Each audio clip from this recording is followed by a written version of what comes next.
Today, a new version of the OpenCore legacy patcher was released, and it finally brings a fix for a serious problem with macOS 12.5.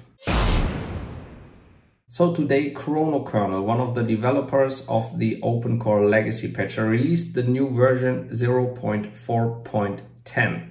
And this finally brings a fix for macOS 12.5 to be able to run with NVIDIA Kepler graphic cards. Here in my video 2 weeks ago, I warned everyone with an NVIDIA Kepler graphic card to not upgrade to macOS 12.5 with an unsupported Mac, and you can check if your device belongs to it.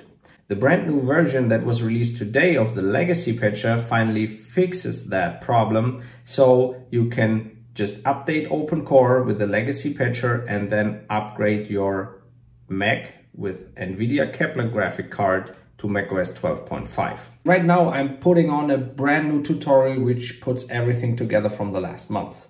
Which Mac models I recommend for Monterey or for Ventura, how to do that in a very simple step-by-step explanations, the most common problems, the solutions, much info I got from the comments of my previous videos, and everything about unsupported Macs. So if you haven't yet, I recommend you subscribe my channel and click the bell for notifications to get more updates about unsupported Macs and newer macOS versions. So stay tuned, have a nice day, see you soon, bye bye.